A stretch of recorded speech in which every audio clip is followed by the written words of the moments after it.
Imagine walking out of a building, looking up at the night sky and seeing this perfectly straight, just beautiful beam of glowing blue light shooting up into infinity. Yeah, it sounds like something out of a sci-fi movie, right? Exactly. You might think you're looking at, I don't know, a marvel of modern science, something almost celestial. Right. But in reality, you were looking at an exposed nuclear core, and you had just absorbed a lethal dose of radiation. Yeah. That phenomenon is, well, it's essentially the air itself ionizing from the intense radioactive output. It's a visually stunning indicator of absolute catastrophe. It really is. And welcome to another deep dive. Today, we are looking at an incredibly comprehensive historical account of the Chernobyl disaster. And it's a heavy one. It is. For many of you listening, that word Chernobyl is just synonymous with apocalypse. I mean, it is the ultimate horror story. Oh, absolutely. But our mission today is to kind of strip away the myth and look at the hard facts. We want to show you exactly how a routine safety test escalated into the most expensive disaster in human history. We're talking an estimated $700 billion. Right. And the focus here isn't merely, what exploded. It's the mechanics of the failure. Yeah. Because this was a methodical, almost agonizing intersection of physics, human error, and a deeply ingrained culture of bureaucratic secrecy. Which is fascinating. When you break down the timeline, you really see how each decision locked the next one into place. Okay, let's unpack this, because the sheer irony of this entire disaster is that it began as a safety test. Yeah, the irony is thick. Right. They were trying to solve a very specific vulnerability at the plant. If the facility lost total external power, the backup diesel generators took about 60 to 75 seconds to reach full load. Which is a long time in nuclear physics. Exactly. They needed that power to run the massive water pumps that cool the reactor. And you absolutely cannot let a nuclear reactor go without cooling for a full minute. No, you really can't. So the test was designed to see if the rotational momentum of the spinning steam turbines, like as they were powering down, could generate just enough electricity to bridge that gap and keep the water flowing. And that is a completely logical, necessary procedure. Right. But the fatal pivot happened before the test even started. Yeah, this is where it gets crazy. The electrical grid controller in Kiev called the plant and requested a delay in the power reduction. They needed the electricity for peak evening demand. And that 11-hour delay fundamentally altered the timeline. Totally. Because the daytime engineering shift, who had prepared for this highly specific procedure, they eventually just clocked out. Right. Then the evening shift came and went. So the test ultimately fell into the laps of the night shift, who were, well, largely unprepared. Yeah, they were just handed this massive responsibility. The team was led by Deputy Chief Engineer Anatoly Dyatlov. But the man physically operating the reactor controls was Leonid Toptunov, who was, get this, a 25-year-old senior engineer who had only been working independently for a few months. Wow. And beyond the personnel change, that delay changed the physical state of the reactor itself. How so? Because it had been running at half power for hours, waiting for clearance, a fission byproduct called xenon-135 began to accumulate. I really want to focus on the xenon poisoning because it's a massive part of why they lost control. It's crucial, yeah. Think of xenon-135 like carbon exhaust flooding an engine. Yeah. In normal operation, a reactor burns off that xenon as fast as it creates it. Right, just processes it. But because they were idling at low power for so long, the xenon just built up, and xenon absorbs neutrons, essentially acting like a sponge that sucks the life out of the nuclear chain reaction. Sure. Joke in the reactor. The power plummeted to an unintended near shutdown state of just 30 megawatts, but the test required 700 megawatts. Right, so to keep your engine analogy going, the reactor was stalling out. Yeah. And to keep it running, the operators had to strip away the safety brakes. They began pulling the control rods out of the core to get the power back up. And they pulled out almost all of them. Out of 211 control rods, they withdrew nearly every single one. Which is terrifying. It put the reactor into this incredibly unstable, fragile state. And this brings us to the fatal design flaw of the Soviet RBMK reactor. It has what physicists call a positive void coefficient. Yeah, this is the mechanical heart of the disaster. Can you explain that a bit? Sure. So in this specific reactor design, water absorbs neutrons. If the water boils and creates steam voids, well, there's less water to absorb those neutrons. Yeah. That means the nuclear chain reaction increases, which creates more heat, which boils more water, creating more steam voids. Wow.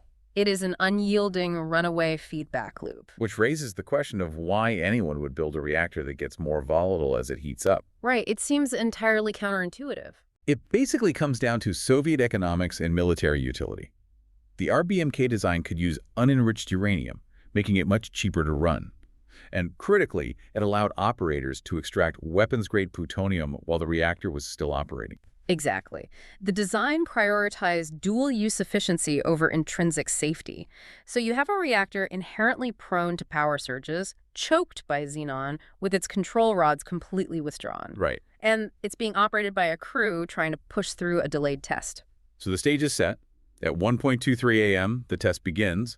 Water flow is reduced, steam voids form, and the power starts to spike. Just as the physics dictate. Wait, so to stop a runaway reaction, the operators pressed the emergency AZ5 button. The goal was to drop all the control rods back in and instantly shut the reactor down. That was the intended function, yes. But because the control rods had graphite tips, pushing the emergency brakes actually acted like slamming the accelerator. Yes.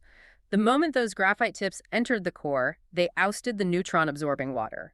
Graphite actually moderates and increases the nuclear reaction. That's insane. So the power spike was instantaneous and massive. Right. The nuclear fuel ruptured, the control rods physically jammed at 1/3 insertion, and the reactor's output jumped to roughly 30,000 megawatts thermal. 30,000. Yeah, that is 10 times its normal operational maximum. And then came the explosion. Well, two explosions, actually.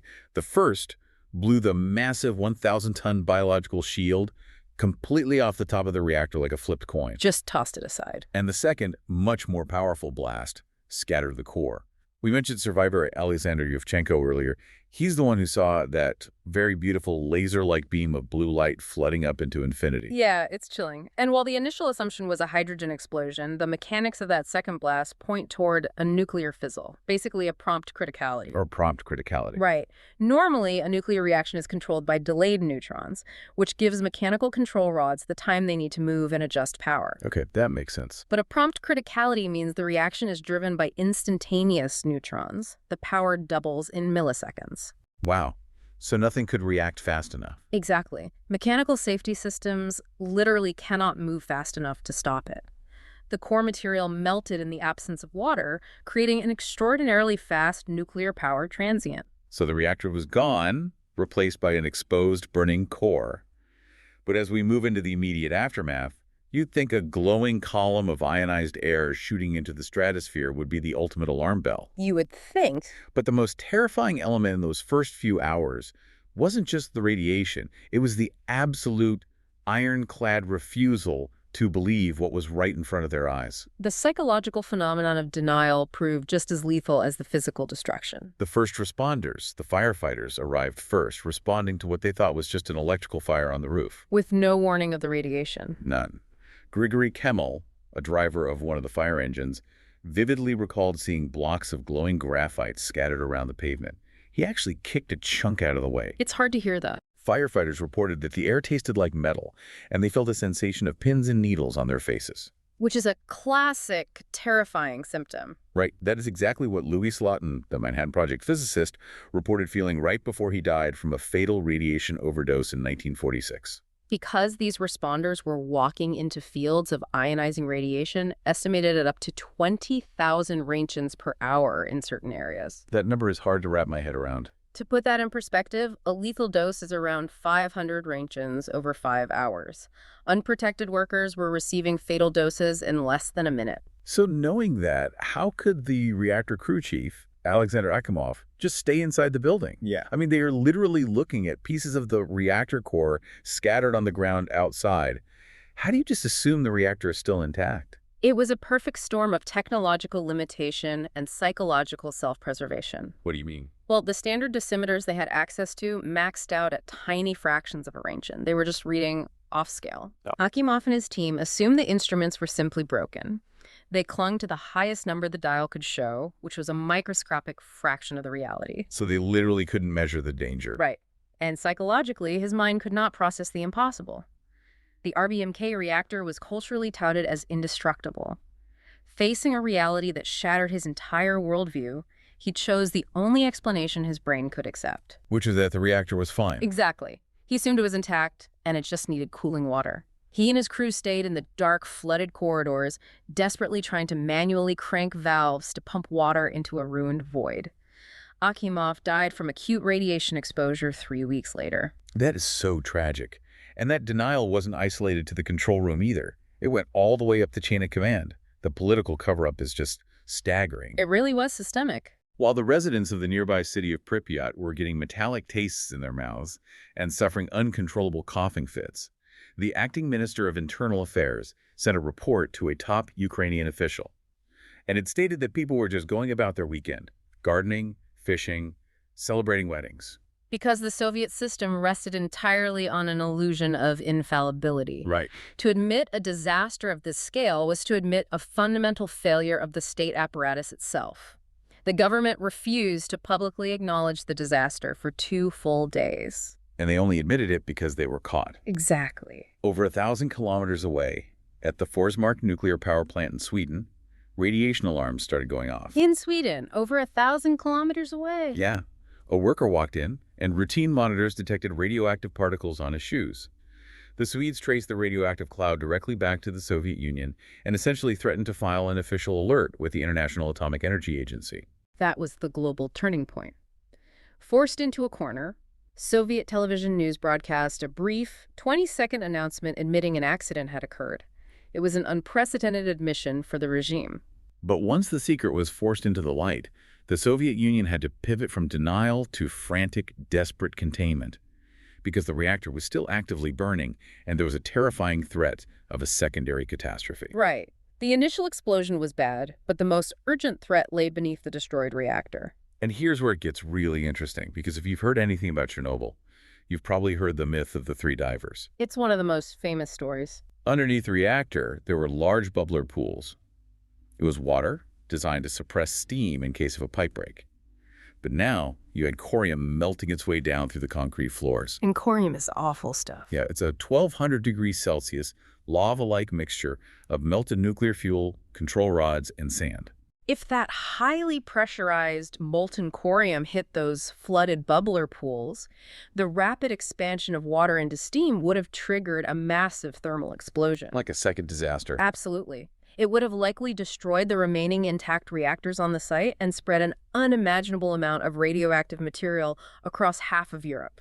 So 3 men, engineer Alexei Yanenko, Boris Baranov, and Valery Bespalov, volunteered to wade into the dark, highly radioactive water in the basement corridors. They had to manually find and open the sluice gates to drain the pools. Right. And the enduring popular myth is that these men sacrificed themselves and died agonizing deaths days later. But the historical record is very clear here. They didn't. No, they didn't. They survived. They lived long lives. And all 3 were awarded medals by the Ukrainian government in 2018. It really challenges the fatalistic narrative often attached to the disaster. Not every heroic intervention resulted in immediate death. That's a great point. But the subsequent mitigation efforts were undeniably brutal. Once the pools were drained and the immediate fire suppressed, the focus shifted to the roof of Reactor 3, which was covered in 100 tons of highly radioactive graphite debris. Right, because before they could build the concrete sarcophagus over the ruined reactor, they had to clear that roof.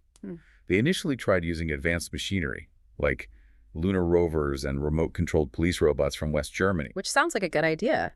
But sending those machines into that kind of radiation field was exactly like putting a smartphone inside a microwave. The intense gamma radiation literally scrambled and fried their microchips. The machines just died in their tracks. So with technology rendered completely useless, the authorities deployed what they grimly termed biorobots. Biorobots, yeah. These were 3,828 human liquidators, mostly conscripted military personnel. They strapped heavy lead aprons onto these young men and sent them out onto the roof with shovels. The radiation was so intense that they were strictly limited to 40 to 90 seconds on the roof each. Just incredible. Run out, shovel 1 single load of radioactive graphite over the edge, and run back inside before absorbing a lifetime dose. It is a vivid demonstration of the sheer scale of human capital required to mitigate the systemic failure. And while thousands were manually clearing the roof, investigators were still trying to locate where the actual nuclear core had vanished to. That search led to a terrifying discovery in December 1986 by an investigator named Vasya Koryagin. Down in the dark, destroyed basement corridors. Yeah, they finally found it. The corium had flowed down pipes and solidified into a massive, wrinkled mass they dubbed the elephant's foot. A very fitting name. It was so radioactive that just spending a few minutes in its presence would deliver a lethal dose. The mass was originally so incredibly dense and hard that when they tried to get a sample, their drills couldn't penetrate it. Right. A police marksman eventually had to shoot it with an AK-47 armor-piercing round just to break a chunk off for scientific analysis. The elephant's foot remains one of the most hazardous objects on Earth. It's a permanent, man-made radioactive lava. Ultimately, they entombed the entire reactor building in the initial concrete sarcophagus to try and contain the immediate danger. So they managed to physically box in the building, but the invisible fallout had already escaped. Let's trace where that radiation went, because the ecological impact operates on principles you wouldn't necessarily expect. What's fascinating here is how weather patterns completely dictated the contamination zones. The fallout didn't settle in a neat concentric circle around the plant. Right. It was driven by wind and a meteorological process called adiabatic cooling. Yeah, adiabatic cooling. So when warm, moisture-laden air, which was carrying the radioactive isotopes, hit mountain ranges like the Alps or the Scottish Highlands, the air was forced upward. Yeah. And as it rises, it expands and cools rapidly. The moisture condenses into rain, and that radioactive rain essentially scrubbed the particles out of the clouds, dumping them straight onto the high ground, hundreds of miles away. And that precipitation created localized hotspots across Europe. The environmental after effects are still surfacing in deeply unexpected ways today. Like the boars. Exactly. Take the Bavarian forest in Germany. During the 2010 hunting season, around 1,000 wild boars harvested there were found to have radiation levels far above the legal limit for human consumption. And it all comes down to truffles. Yes, truffles. These wild boars eat a specific type of underground deer truffle called elaphomyces. These fungi are incredibly efficient at absorbing radiocesium out of the soil and bioaccumulating it over decades. Right. The boars eat the radioactive truffles, and they become highly radioactive themselves. It's wild. Yeah. But we see biology interacting with the radiation in even more direct ways inside the Chernobyl exclusion zone itself. Well, this is the part I love. Scientists discovered radiotrophic fungi growing directly on the highly radioactive walls of the ruined reactor. Specifically, a black fungus called Cladosporium spherospermum. We've talked about radiation destroying advanced robotics and human DNA, but deep inside the reactor, this biology doesn't just survive radiation, it actually eats it. It feeds on it. This fungus uses melanin. Melanin is a pigment that usually protects cells from UV radiation by absorbing it. But in these fungi, the melanin acts almost like chlorophyll in a plant. Right. It captures the gamma radiation, alters its own electron shell, and uses that high-energy state to drive metabolic growth. Scientists are now intensely studying this fungus to see if those exact properties could be synthesized to protect astronauts from cosmic radiation during long-term space travel. It is a remarkable testament to life's ability to adapt to extreme alien environments. It really is. However, the human toll of the disaster offers no such silver lining. No. The immediate death toll was 28 plant workers and firefighters who died from acute radiation syndrome within weeks. Beyond the immediate deaths, the long-term health effects are highly debated. But the most clearly established impact is a terrifying epidemic of childhood thyroid cancer. Yes. The mechanism here is tragic. The radioactive iodine released in the early days settled on pastures, was eaten by grazing cows, and concentrated in their milk. And then kids drank it. Children who drank that local milk absorbed the radioactive iodine directly into their growing thyroid glands. By 2005, there were over 6,000 recorded cases of thyroid cancer in children and adolescents across Belarus, Russia, and Ukraine. And while thyroid cancer is highly treatable, there were 15 reported deaths among those 6,000 cases. The physiological trauma to those communities was immense. Obviously. Yet the psychological fallout generated entirely different casualties across the globe. This is where I want to push back on something, or at least get some clarity, because the scale of the psychological reaction is hard to believe. Okay, what do you mean? The sources mentioned there were an estimated 150,000 elective abortions worldwide directly linked to the fear of radiation. Yes. Are you saying the fear of radiation caused more immediate, drastic medical actions across Europe than the physical radiation itself? Weren't doctors in Western Europe telling patients to do this, or was it purely public panic? It was a tragic feedback loop, really. In some cases, confused medical practitioners did give overly cautious advice because they lacked clear data. But largely, it was driven by a profound phenomenon known as radiophobia. People in countries far outside the heavy contamination zones, like Greece and Denmark, sought abortions because they fundamentally mistrusted the authorities. Hmm.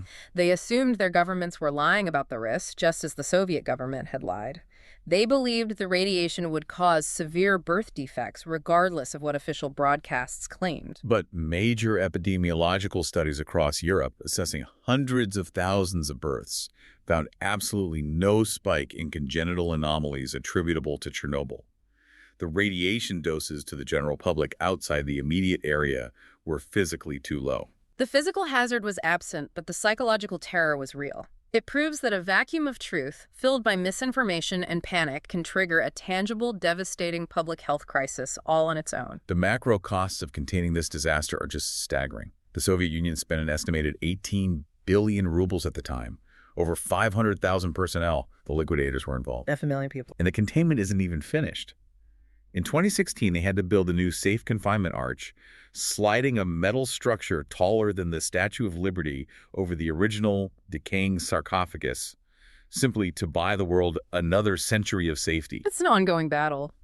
So what does this all mean? When you zoom out from the melting corium, the graphite, and the truffles, what is the ultimate historical legacy we're left with?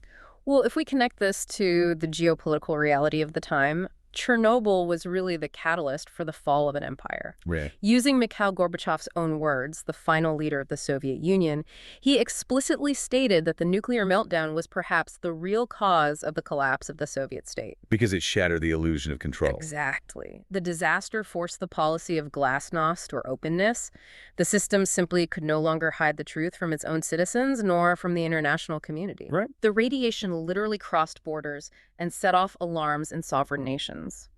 The bureaucratic silence that allowed fatal reactor design flaws to persist and that tried to cover up an explosion while citizens were actively being poisoned was exposed as fundamentally, irredeemably bankrupt. The fall of the Soviet Union seamlessly brings us to a much broader realization.